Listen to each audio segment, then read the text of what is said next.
YTN 라디오 김우성의 생생경제. 애청자 여러분 안녕하십니까. YTN 뉴스 FM 김우성 PD입니다. 70년 전쟁 위기 속에 얼어붙은 한반도 드디어 녹을까요? 봄이 성큼 다가오는 것처럼 안보 문제가 풀린다면 가장 큰 이익을 보는 부분 바로 경제일 겁니다. 4월 말 남북 정상대화 예고돼 있죠. 5월 중에 북미 정상대화까지 기대되고 있습니다. 경협 등의 문제뿐만 아니라 새로운 경제 활력의 블루오션도 열릴 수 있다, 이런 전망 나오고 있습니다. 첫 번째 인터뷰에서 남북 문제 전문가 연결해서 들어봅니다. 금요일은 참 좋은 경제연구소 이인철 소장과 함께하는 시간이죠. 여전히 무역 분야는 전쟁 상태입니다. 대비책과 생각해볼 문제들 짚어보겠습니다. 두 번째 인터뷰는 부동산 관련 소식입니다. 이제 4월부터 다주택자 임대사업자 등록을 하지 않은 분들은 등록한 분들에 비해 혜택을 적게 받게 됩니다. 건보료 등 다양한 유인책으로 임대주택 시장 안정화하겠다는 정부의 방침, 시장에선 어떻게 읽힐까요? 또 재건축 안전진단 강화 이후 부동산 현장 분위기까지 오늘 부동산 소식 두 번째 인터뷰로 알아봅니다. 경제의 소리 발로 찾아가는 경제 이야기죠. 오늘은 반려동물 애호가 1000만이 넘어가는 시대입니다. 서울에서 처음으로 문을 열었다고 하는데요. 동물복지지원센터 이야기 전해드립니다. 2018년 3월 9일 금요일 김우성의 생생경제, 애청자 여러분과 함께 시작합니다.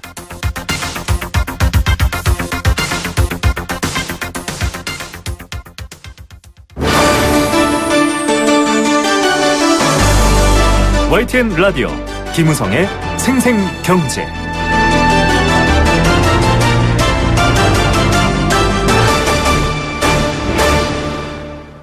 네, 첫 번째 생생 인터뷰 보내드리겠습니다. 요즘 급변하는 이 남북관계 또 북미관계 전개되는 거 보면서 많은 분들이 기대 반 또 우려 반 나타내고 있습니다. 사실 이 연초부터도 그랬고요. 작년에도 안경 이슈라고 이름까지 붙일 정도였죠. 안보와 경제에 밀접하게 맞물려 있습니다. 안보를 지렛대 삼아 또 경제적인 압박을 가하기도 하고요. 복잡한 지정학적 리스크에 대한 우려까지도 많은 상황이었습니다. 다음 달 남북 정상회담이 판문점에서 열립니다. 이 북한 김정은 위원장이 남쪽으로 넘어오는 아주 역사상 최초의 일이 있게 되고요. 또 북미 정상회담까지 가시화되는 것 아니냐, 지금 이런 게 전망되고 있는 상황이죠. 여러 가지 남북 경제 협력과 경제 교류에도 힘이 실리고 있는 상황입니다.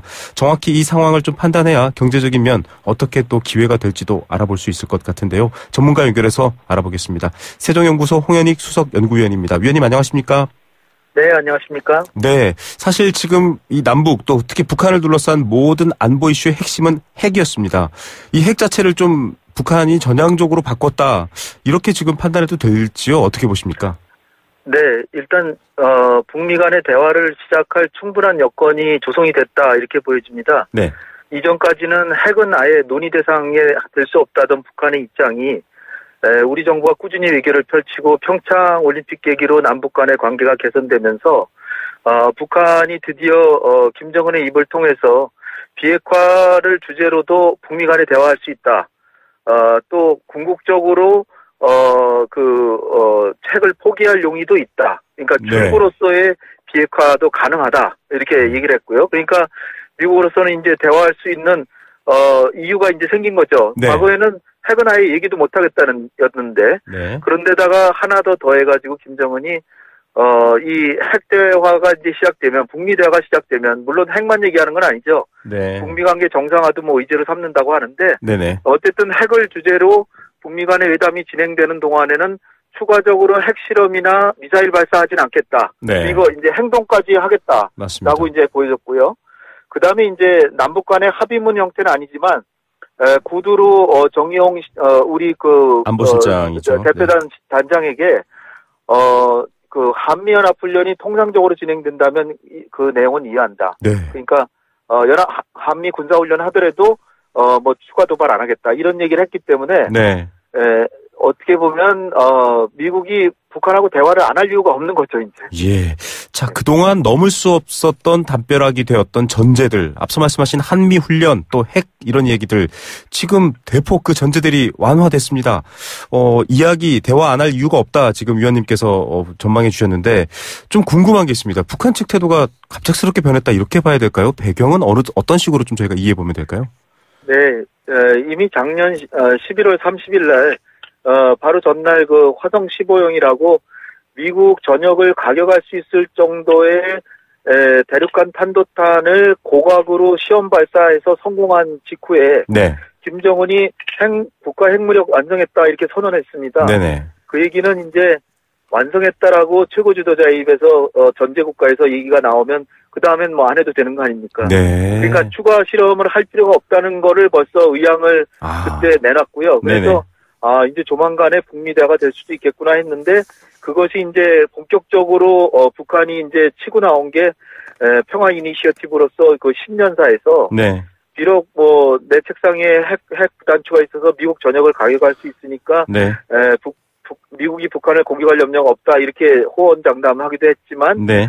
평창 올림픽을 계기로 남북 대화도 하고 그다음에 그 뭐 올림픽에 참가하고 축하사절단 고위 대표단 다 보내겠다. 네. 이렇게 해서부터 시작된 이제 남북 간의 화해 분위기가 그 고위 대표단으로 김여정 자기 여동생을 보내고 네. 국가 원수를 보내고 그다음에 대남 총책을 보내서 그 와중에 이제 우리 정부가 굉장히 공을 들여서 지난번에 나온 6개항이라고 하는 것은 다 네네. 우리 정부가 다 제안한 겁니다. 그렇죠. 그거를 김정은이 받아들였기 때문에 거의 이제 이 남북 대화가 되고 정상회담까지 합의가 됐기 때문에 남은 건 이제 북미 대화인데, 네.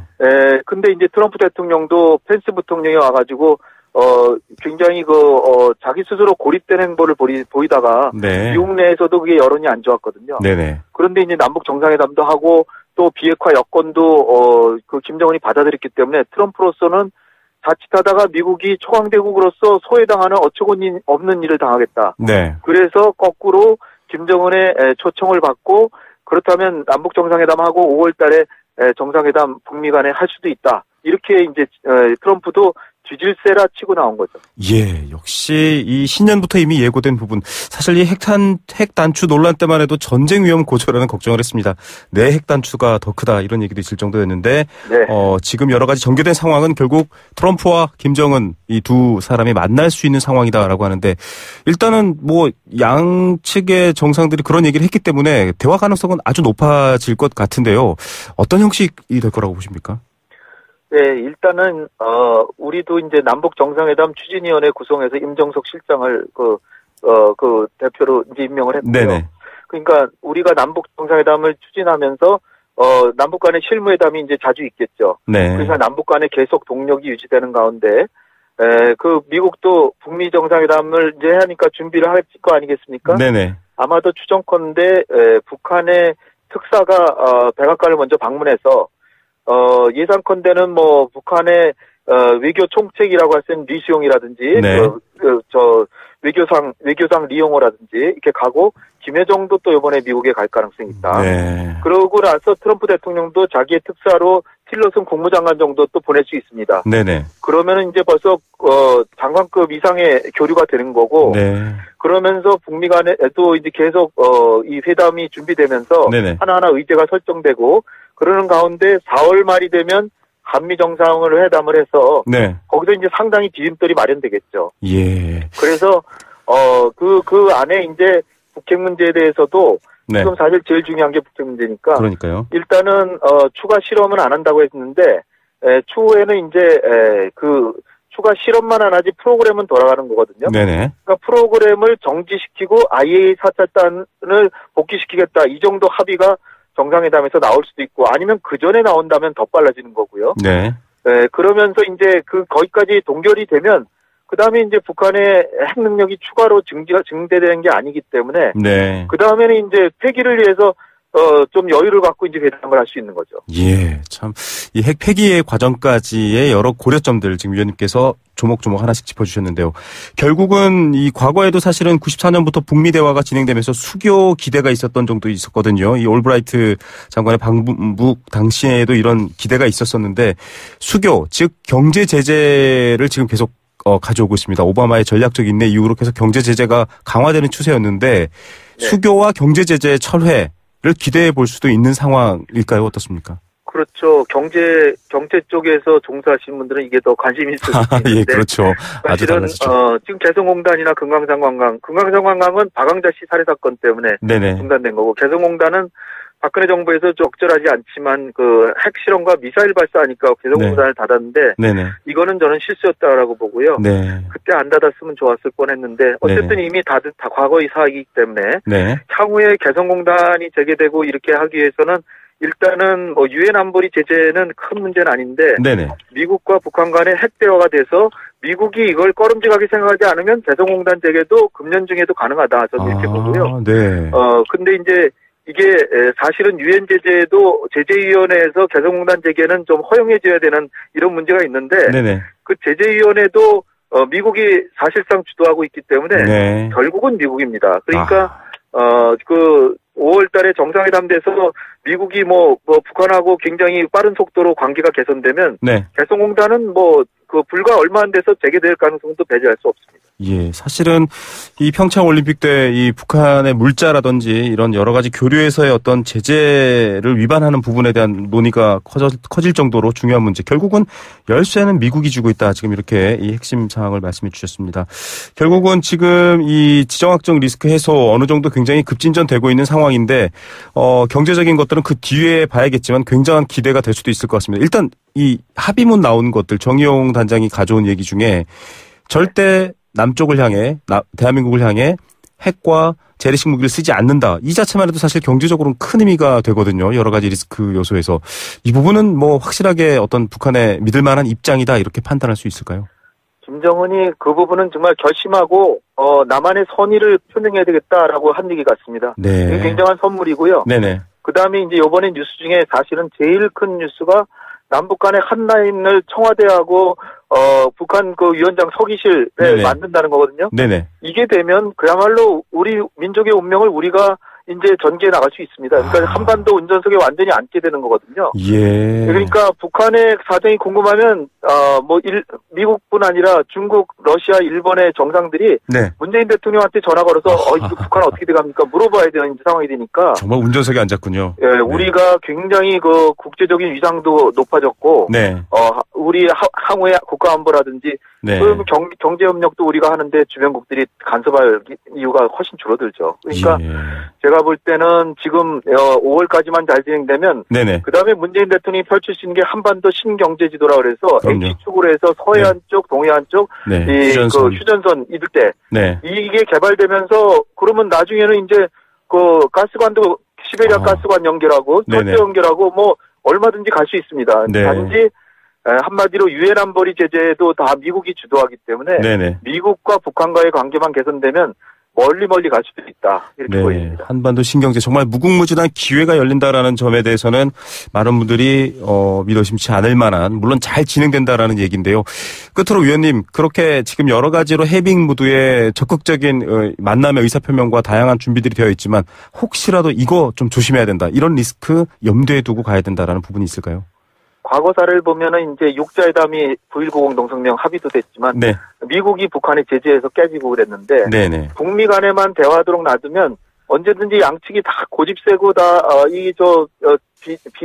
정상을 좀 벗어날 수도 있는 네. 하나는 초강대국이고 하나는 불량국이기 때문에 네네. 그러니까 우리가 중간에 나서서 적극적인 중재와 또 합의문 작성, 북미 간의 핵협상이 되더라도 네네. 합의문을 우리가 작성해서 계속해서 미국과 북한에 물어봐서 수정해서 다시 또 내놓고 또 중국과 러시아의 외교적 측면 지원도 기도하고 네네. 그러면서 한미 동맹은 나름대로 그 최대한 우리가 북한하고 얘기한 건 또 정보를 공유하고 해서 한미 동맹의 신뢰를 유지하는 것을 기본으로 하되 남북 관계에는 최소한의 관계를 개선해 가고 그러면서 북미 회담이 진전되는 가운데 우리가 촉매제 역할을 하면 모든 것이 선순환 관계로 전환되면서 그야말로 한국 경제에도 북한이 블루 오션으로 떠오르면서 한국 경제에도 큰 도움이 되리라고 생각합니다. 예, 블루오션이 될 수 있다라는 상황. 여러 가지 이 대화에 있어서의 조율 부분이 아주 중요하다라는 지적까지 해주셨습니다. 섣부르겠지만은 뭐 종전선언이 나올 수도 있다 이런 기대도 있던데 그런 건 가능한 이야기인가요? 어떻습니까? 그것도 종전선언은 그 평화협정 자체는 아니기 때문에 네네. 과거 대북 강경책을 했던 부시 대통령도 얘기했던 바가 있거든요. 네네. 따라서 지금 북미 간의 핵 문제만 잘 진전이 되면 네. 중간 단계로서 이를테면 남북 미중 네. 다국 정상이 만나서 네. 종전선언을 하고 그다음에 이제 그런 가운데 평화협정을 계속 논의해서 궁극적으로 북한의 핵폐기가 완성될 때 평화협정을 체결할 수 있겠습니다. 네, 뭐 여태까지 나온 얘기와 충분히 연결돼서 생각해 볼 수 있는 것 같습니다. 경제적 블루오션과 기회라는 측면에서도 많은 경제인들이 또 관심을 가질 것 같고요. 위원님 오늘 말씀 감사드립니다. 네, 감사합니다. 네, 세종연구소 홍현익 수석 연구위원이었습니다. YTN 라디오 김우성의 생생경제. 네, 함께 느끼는 우리 경제 공감사전입니다. 애청자 여러분들께 코너 활짝 열어두고 있습니다. 경제 관련된 것들 또 인터뷰 뉴스 듣다가 떠오르시는 것들 함께 나눠주시면 됩니다. 단문 50원, 장문 100원의 정보 이용료 부과됩니다. 샵 0945번 문자메시지로 참여하시면 됩니다. 스마트폰 애플리케이션 예스도 열어두고 있습니다. 참여해주시면 추첨을 통해서 도심 속 꿈의 놀이터 일산 원마운트에서 워터파크 스노파크 이용권 선물로 보내드립니다. 오늘의 공감사전 주제는 평화협정입니다.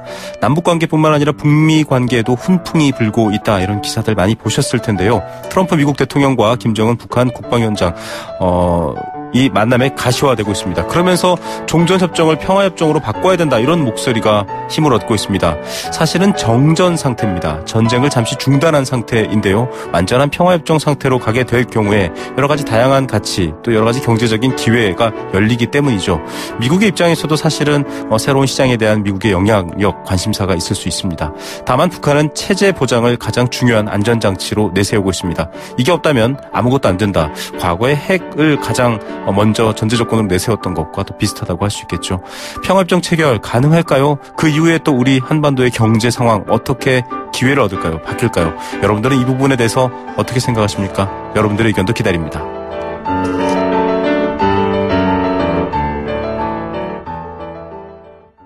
네, 생생경제 일부 포스코와 함께했습니다. 캠페인 함께 듣고요. 이번 주 주요 경제 이슈들 정리해드리겠습니다.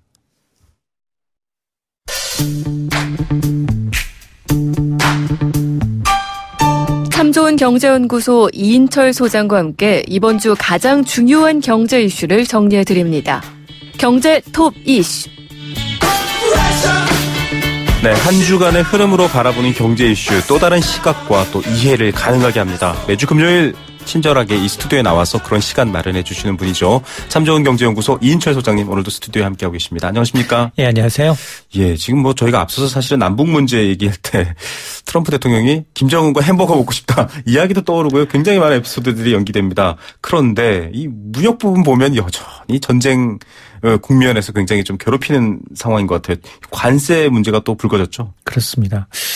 이 트럼프 대통령이 자신의 이제 지지층을 결집시키기 위해서 전 세계를 대상으로 해서 도박을 합니다. 네. 이미 예고했던 대로 철강에 대해서는 수입산 25%, 맞습니다. 알루미늄은 10% 관세 부과한다. 행정명령에 서명을 한 건데 네. 서명 직후 이런 말을 했습니다. 이번 관세 폭탄은 철강 노동자들에 대한 자신의 공약을 지킨 거다. 네. 라고 얘기를 했어요. 점점 트럼프 대통령이 무서워지는 대목입니다. 네. 이 돌이켜보면 자신의 한 공약, 수단 방법 가리지 않고 하나둘씩 다 하고 있다는 거예요. 네네. 트윗하세요. 두 글자만 더 올려주세요. 네. You win이라고. You win. 네. 사실 정말. 앞서 얘기했지만 이게 왜냐하면 어제 서명 당일 칠레에서는 일본 주도의 TPP. 네, CPTPP로 그렇습니다. 열렸죠. CP로 이제 포괄적이 더 들어가 있는데 네.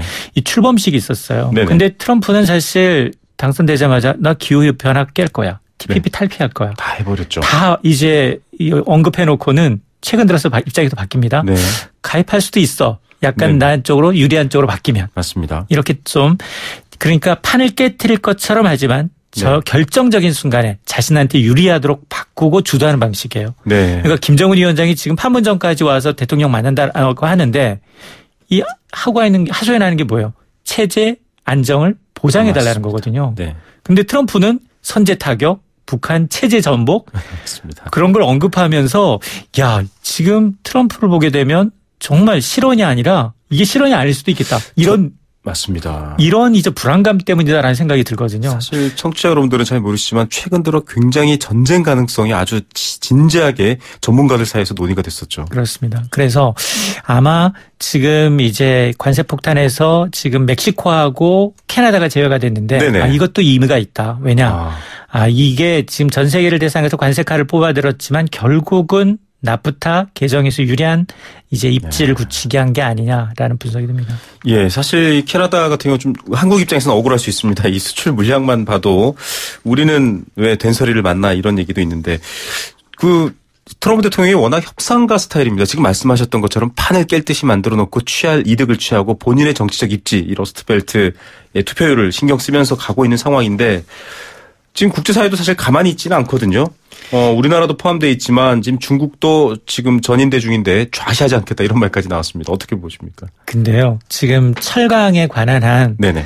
미국 수입시장 점유율 1위는 캐나다, 네. 2위가 브라질, 네. 3위가 한국이에요. 중국은 11위예요. 네. 11위여서 중국은 별 타격이 없습니다. 그리고 중국은 미국의 무역 적자의 절반 이상이 중국에서 나오고 있고요. 네네. 올 1월도 마찬가지예요. 중국은 네. 의도적으로 넓히려고 하는 게 아닌데도 불구하고 네. 의도하지 않고 있음에도 불구하고 네. 계속해서 미 무역 흑자가 늘고 있거든요. 네네. 그래서 사실 전인대가 열리고 있어서 겉으로 표현은 아까처럼 했지만 실질적으로 액션을 취하는 게 없습니다. 네. 그리고는 우리는 오히려 미국이 보호무역지로 돌아서면 그래 나는 자유무역할 거야. 네. 여기 이미지를 이용하면서 맞습니다. 나는 이제 다른 이제 피해국과 같이 보조를 맞추면서 네. WTO 전혀 상관없는 네. 2, 3년 이후에 결론이 나오는 세계무역기구에 네. 제소하는 수준으로 굉장히 약하게 네. 대응을 하고 있다는 겁니다. 이게 지금 RCEP도 그렇고요. CPTPP도 저희가 어제도 다뤘습니다만 결국은 미국이 나간 자리에서 어떻게든 다자간 무역 질서를 중국이나 일본이 주도해서 지금 다시 세우고 있다. 이런 상황이 전개돼 버리는 건데요. 무역 전쟁은 정말 이 실제 총을 든 전쟁과는 달리 봐야 될 것 같습니다.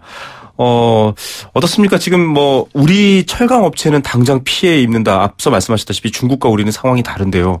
이 철강 업체 피해는 좀 우려할 만한 상황인가요? 일단 지난해 우리나라의 철강 수출액이 약 4조 원 정도 37억 달러 수준인데요. 네. 이미 반덤핑 관세, 상계 관세로 적게는 60%, 많게는 90% 가까이 관세를 물고 있어서 네네. 추가로 25%를 더 무는 겁니다.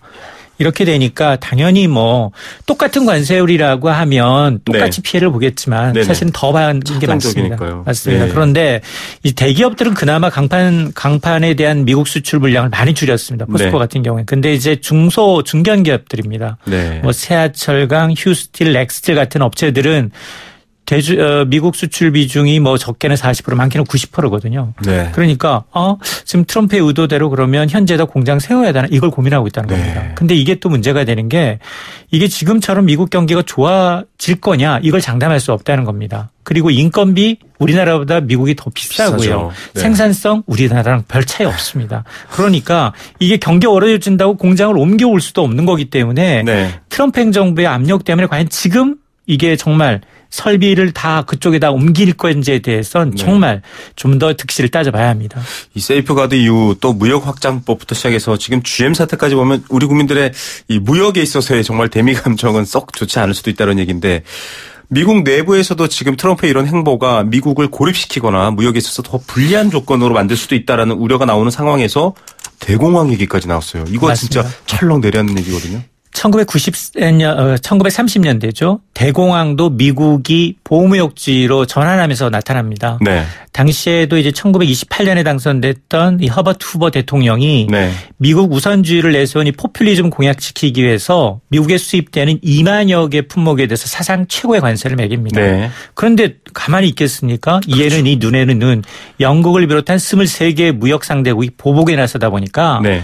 결과론적으로 세계적인 교역량이 3분의 1 토막이란 겁니다. 3분의 1 토막. 네. 네. 미국도 마찬가지 일자리를 많이 잃었고요. 예. 그러다 보니까 관세 폭탄이라는 게 승자가 있느냐? 없다. 피해자만 네. 발생한다는 겁니다. 맞습니다. 이런 사실을 너무나 잘 알고 있고 아픈 경험을 하고 있기 때문에 설마 트럼프 대통령이 여기까지 벼랑 끝 전사를 하겠느냐 이 부분에 대해서는 의구심이 있습니다. 예, 과연 벼랑 끝에 갔지만 역시 트럼프 유인 아까 말씀해 주셨지만 실행해버리면 어떡하나 이런 걱정도 있고요.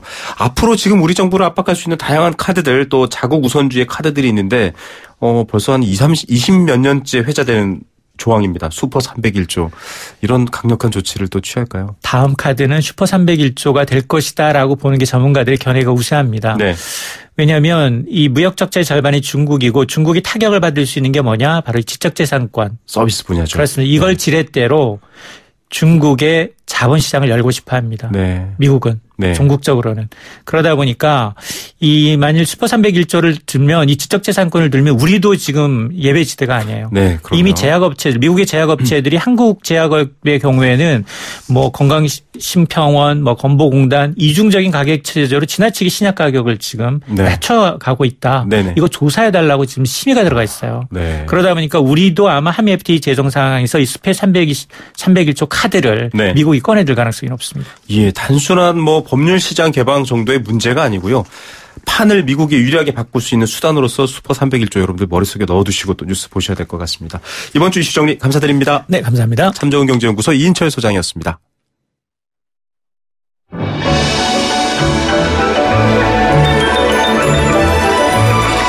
오늘의 경제를 들여다보는 시원한 창. YTN 라디오 김우성의 생생경제. 생생인터뷰. 네, 두 번째 생생 인터뷰입니다. 부동산 안정화를 경제정책의 아주 중요한 목표로 삼고 있는 게 바로 현 정부인데요. 각종 규제 및 안정대책 실현되고 있습니다. 작년 파리 대책 이후 다주택자를 겨냥한 다양한 규제도 실행을 앞두고 있습니다. 오는 4월 1일부터 주택임대사업자 등록 개정 세법 적용이 앞두고 있습니다. 다주택자들 고민이 많아졌는데요. 이런 상황에서 세입자들의 입장이나 환경도 변할 수 있습니다. 코앞으로 다가온 임대사업자 등록 관련 제도 변화와 여파 살펴보는 시간 마련했습니다. 리얼투데이 장재현 리서치 팀장 전화로 연결합니다. 팀장님 안녕하십니까? 예, 안녕하세요. 예, 부동산 관련해서 워낙 많은 제도와 지금 규제책들이 쏟아져서 사실 좀 정리해야 될 것 같습니다. 이 네네. 다주택자 임대사업자 등록 이것 좀 어떤 건지 설명해 주시죠. 그래서 이제 정부가 올해 4월 1일부터 이제 주택 관련 체제에 큰 변환점을 좀 주기 위해서 이제 지난해 파리 대책과 함께 이제 임대주택 등록 활성화 방안이라는 부분을 발표했습니다. 네. 이 정책은 이제 다주택자들에게 이제 거주주택 외의 주택은 양도하거나 임대주택으로 이제 등록하라는 어떤 메시지를 던졌고, 네. 그에 따라서 이제 어떤 세입자들이나 시장의 어떤 투기 수요 이런 것들을 좀 잠재울 수 있는 어떤 정책의 일환으로 볼 수가 있는데요. 네네. 특히 이제 정부는 그 이후에 이제 파리 대책 이후에 정부가 지난해 12월 13일에 이제 임대사업자에 대한 어떤 세금 감면 등 혜택을 주는 임대주택 등록 활성화 방안을 발표했습니다. 네네. 그 핵심 골자는 간단히 이야기를 하자면 네. 임대사업자의 취득재산세 감면을 2021년까지 연장하고 네. 건강보험료 인상분을 최대 80% 할인하고 또 8년 임대 시 양도소득세 장기 특별공제를 70% 정도 확대한다는 게 주요 골자의 내용이었고요. 이러다 보니까 이제 아무래도 다주택자들 같은 경우에는 이제 4월 1일 전에 본인이 가지고 있는 주택들을 임대사업을 등록을 해야 될지 아니면 하지 말아야 될지에 대한 어떤 기로에 서 있다고 볼 수가 있습니다.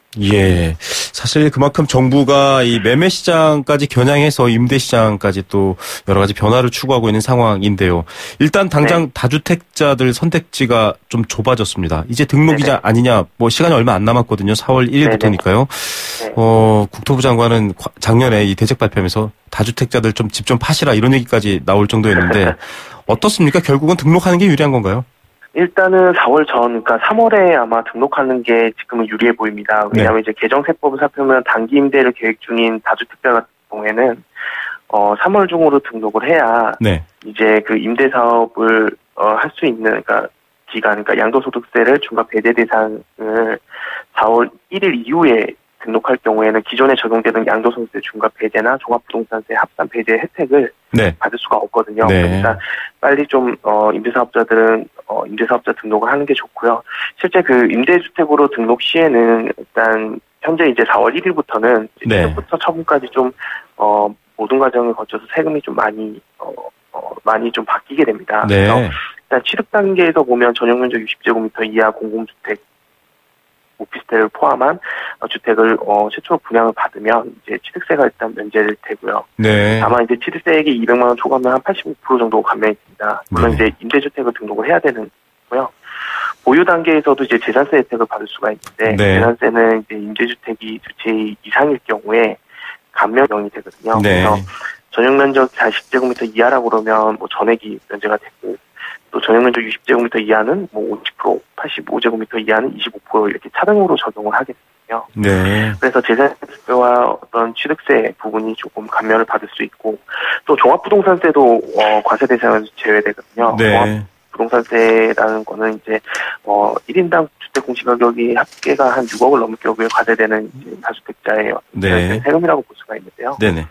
이 부분도 이제 임대소득에 대한 임대소득자 등록을 임대주택 등록을 하게 되면 수도권 같은 경우에는 공시가격 6억 원 이하 주택은 한 채 이상 임대할 게 있을 때 소득세가 한 30% 정도 감면이 되고 또 준공공주택도 75% 감면 이렇게 받을 수가 있습니다. 그래서 종합적으로 이런 어떤 종합부동산세 그리고 재산세, 취득세 이런 부분들이 다 감면이 되고 특히 지금 처분 단계에서 사람들이 가장 관심 있어하는 게 바로 양도소득세 혜택이고요. 네네.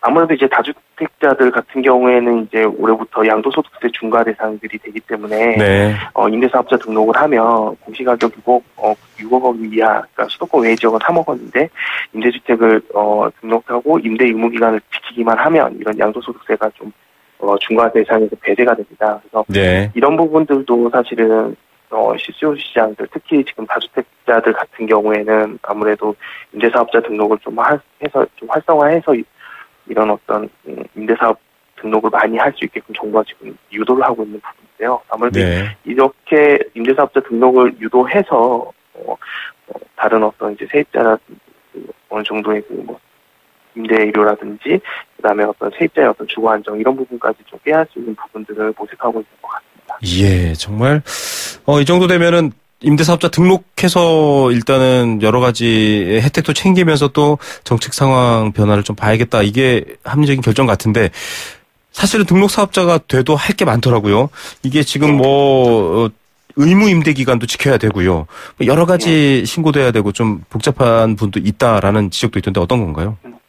일단 이제 의무 임대 기간은 이제 단기는 4년, 준공공 임대는 8년 정도를 준수해야 됩니다. 그래서 최고 한 8년 정도까지 이제 보유를 하고 있어야 이제 이런 어떤 세대 혜택이 주어지는 거고요. 만약에 기간을 준수하지 않고 주택을 매도할 경우에는 이제 최대 1,000만 원에 달하는 과태료가 부담되고 감면된 세금은 추징이 됩니다. 그리고 또 이제 임대료는 의무 임대 기간 동안 연 5% 범위 내에 인상폭이 제한이 되거든요. 그래서 아까 앞서 말씀드린 것처럼 이런 부분이 이제 세입자들한테 좀 유리한 부분이라고 할 수 있고요.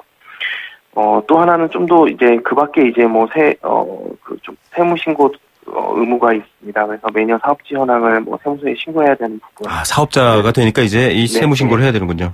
그래서 소득세나 종부세 유예 신고를 이런 부분들도 해야 되고 또 모든 계약 과정에서 이제 정부가 정한 표준 임대차 계약서를 사용해야 되는 부분인데요. 표준 임대차 계약서에는 임대료라든지 증액 관련 내용을 비롯해서 계약 기간, 보증금 관련 사항, 민간 임대 선순위 담보권, 여러 가지의 어떤 권리 관계들이나 임대 사업자나 임차인의 어떤 권리와 의무 이런 것들 모든 것들이 다 포함되어 있거든요. 그래서 이런 것들을 통해서 어느 정도 이제 시장의 어떤 거래 안전화나 권리 보호 강화를 좀 추진하겠다라는 어떤 정부의 의지가 담겨 있는 것 같습니다. 이런 상황에서 사실은 세입자들은 더 많은 혜택을 받습니다. 한 8년까지 장기적인 거주가 가능합니다. 이사 안 하셔도 되고 임대료 5% 이내니까요. 이 등록사업자인 경우에 그런데 이런 것들이 좀 시장에 영향을 미칠까요? 어떻게 보십니까? 지금 재건축 안전진단 강화조치도 하고 매매에 대한 규제, 임대에 대한 규제 많은 것들이 지금 안정화의 방향을 향하고 있는데 시장은 어떨까 궁금합니다. 우선은 일단 세입자들한테는 어느 정도 안정된 임대주택을 좀 장기간 주거할 수 있다는 장점은 분명히 있는 것 같습니다.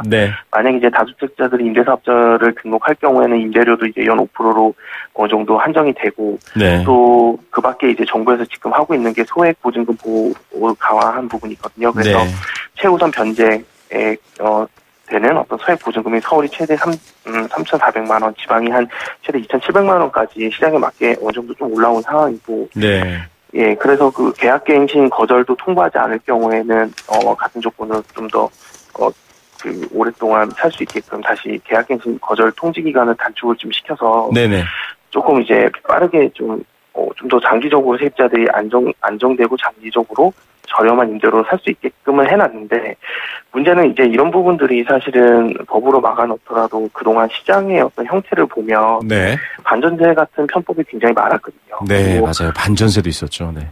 그 반전세 같은 게 사실은 신고가 되지 않는 임대주택이나 마찬가지인데 보증금은 높고 달달이 또 월세까지 내야 되는 어떤 이런 부분들이 있었습니다. 마찬가지로 과연 이렇게 장기적으로 임대를 할 경우에 사실은 그 임대료의 상승폭이 매매값이 안 올라갈 경우에는 전세값이라든지 월세 가격이 많이 오르게 되거든요. 과거의 경험상 봤을 때. 따라서 이런 어떤 정책들이 시행되기 전에 만약에 매매 시장이 많이 좋지 않을 경우에는 결국에는 전세나 임대료를 많이 올리려고 하는 다주택자들 같은 경우에는 임대료나 전세보증금을 많이 올려서 매매값이 안 오르는 것들을 보완하려고 하는 어떤 성향들이 있습니다. 그러다 보면 사실은 장기간 또 특히 임대를 해야 되기 때문에 계약 전에 어떤 그런 임대료를 크게 올린다든지 아니면 어떤 다른 어떤 임대 등록 전에 어떤 편법을 통해서 임대료를 달달이 좀 매년 올릴 수 있는 어떤 방법들이 생겨날 것으로 좀 예상이 우려스러운 부분이 좀 있고요. 그렇기 때문에 좀 사실은 어떤 이런 법보다는 서울의 나 경기도 주요 지역들의 결국에는 임대 세입자들이 살만한 어떤 공급량이 많이 부족한 부분들이 가장 큰 문제이기 때문에 이런 어떤 공급 정책이 같이 따라와 주는 게 사실은 가장 중요한 게 아닌가 이렇게 생각이 됩니다. 예, 오늘 말씀 감사드립니다. 네, 리얼투데이 장재현 리서치 팀장이었습니다.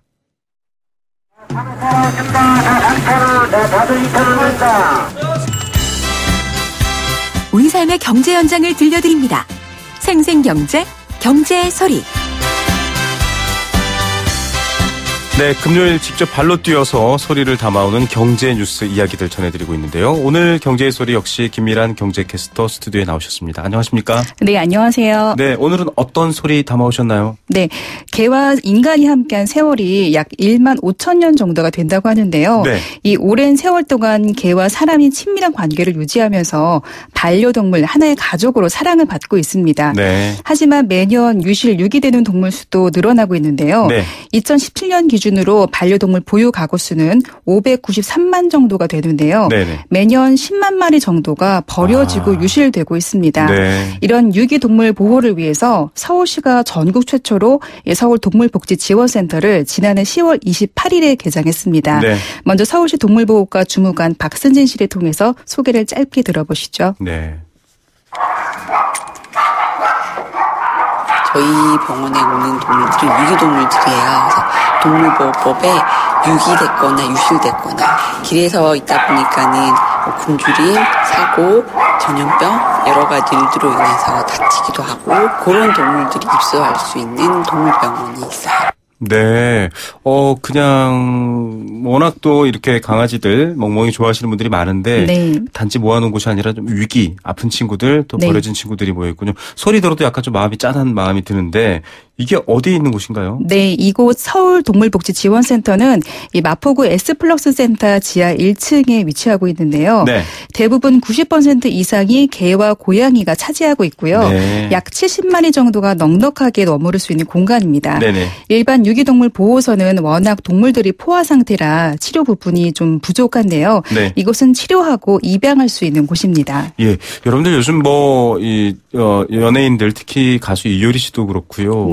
동물 입양 얘기 보고 참 좋아하셔서 검색해 보면 어디선가 이렇게 돈도 내면서 하는 경우가 있는데 그거 얼마 전에 보도됐잖아요. 수십 마리를 끔찍하게 가두고 굶겨 죽였던 그런 사람도 나타났습니다.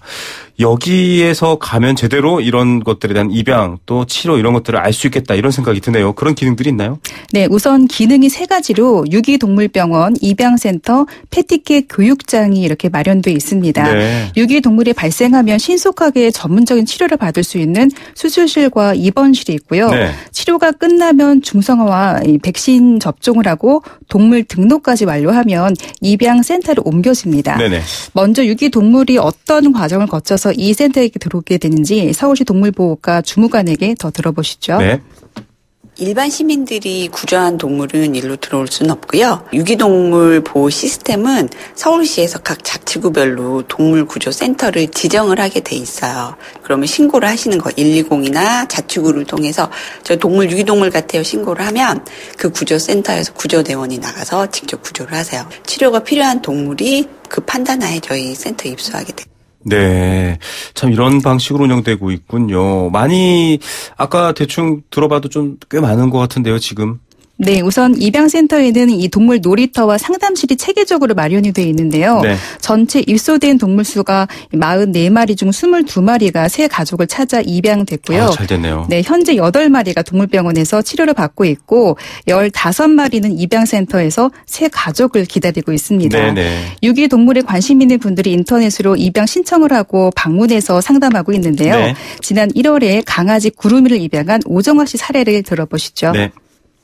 저희 아이가 그 강아지를 키우고 싶어 해서 키울 거면 유기견을 입양해서 키우는 게 좋겠다라고 저희 가족들끼리 협의를 해서 키우게 됐습니다. 너무 잘 지내요. 저희 아이가 사춘기였어요. 근데 강아지가 오면서 강아지를 중심으로 해서 할 수 있는 이야기도 많아지고 좀 가슴 아파하는 게 이 친구가 저희 집에 와서 짖지를 않는 거예요. 근데 이제 친해지고 바깥에 나가서 강아지들도 만나면서 이제는 짖어요. 자기의 목소리를 내도 된다라고 생각을 해서 짖는 게 아닐까라는 생각을 했고 저희 가족이니까 같이 행복하게 잘 지내야 되지 않을까 싶은데요. 네, 선진국에서는 쇼핑센터 같은 데 가면 네. 이 테라피독이 있습니다. 강아지를 만지면서 심리적인 위안을 얻어라 이런 정도인데 네. 동물도 인간의 아주 소중한 친구죠. 얘기 들어보니까 정말 가슴이 따뜻해지는데 여기도 역시 지금 뭐 검색해 보신 분들 많이 아실 텐데 돈 내야 되나요? 민간 동물 보호단체에서는 입양비 책임 부담금이라고 5만 원 선부터 들고 있습니다. 네. 민간 단체마다 책임 부담금이 다르게 책정되고 있는데요. 이곳은 서울시가 운영을 해서 입양할 때 비용이 발생하지 않습니다. 네, 동물병원에서 유기동물들의 치료와 예방 접종까지 다 마친 상태라 아주 건강했는데요. 멀리 부산에서도 고양이 푸르미를 입양한 이승현 씨 사례를 만나보시죠. 네. 저는 부산 금정구에 살고 있는 그 60대 주부고요. 저희들이 개 한 마리, 고양이 한 마리를 키우고 있다가 한 마리가 좀 외로워하는 것 같아가지고 사이트에 들어가 보고 있어가지고 그래 이제 입양을 부산 지금 내려와서 저희 집에서 키우고 있습니다. 예, 동물을 너무 좋아해서 이제 계속 키우다 보니까 이 키우니까 주는 기쁨이 너무너무 많아요. 뭐 입양비 같은 그런 거는 전혀 없었고 서울에서는 이 동물에 대해서 이미 사후 관리가 굉장히 잘 되더라고요. 제가 입양받기 전까지 건강관리는 그 복지센터에서 다 예방접종부터 중성화 수술, 기생충 검사 이런 게 모든 게 다 돼가지고 제가 입양을 해서 데리고 내려왔거든요. 책임 안 지고 버리는 주변에서도 많이 볼 수 있거든요. 사람 의료보험처럼 우리 이제 뭐 등록제를 하든지 이런 식으로 보험 처리가 좀 될 수 있어가지고 실비로 이렇게 갈 수 있으면 유기견도 없으시거든요.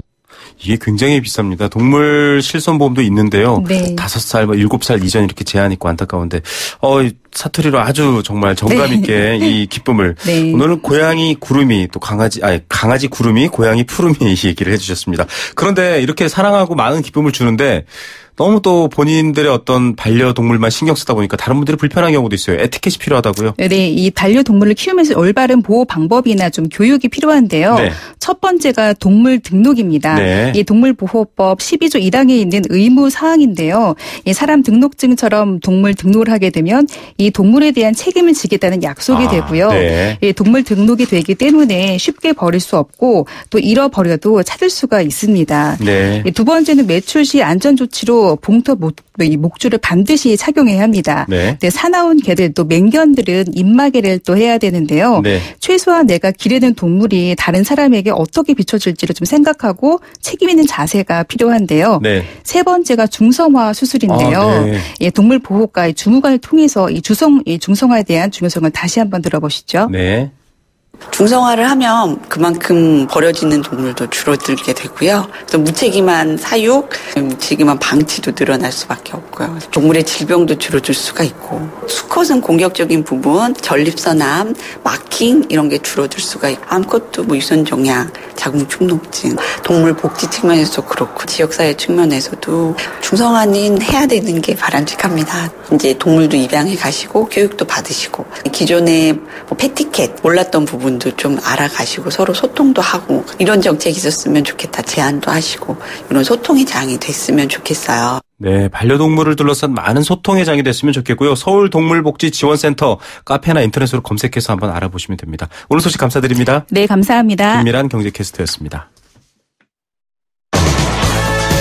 네, 생생경제 포스코와 함께했습니다. 평화를 바라는 메시지 문자 많이 주셨네요. 감사드립니다. 주말 잘 보내시고요. 월요일에 뵙겠습니다. 김우성의 생생경제였습니다.